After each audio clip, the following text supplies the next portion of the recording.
Guys, in this quick tutorial I'll show how to crop photos on Android. Please make sure to watch this video to the very end to avoid missing any vital information and making any mistakes along the way. In saying that, let's dive into it. Alright, first go open up that photo that you want to crop. So for this example I'm going to use this car photo here.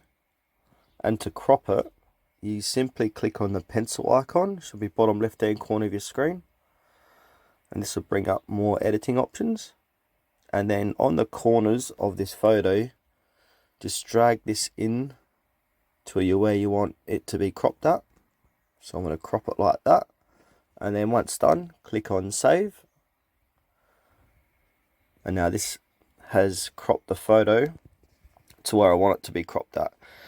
Alright, that's the end of this video, guys. Thanks for watching to the very end. Please consider to like this tutorial and subscribe to our channel if you found it helpful. We really appreciate it and it helps us out a lot.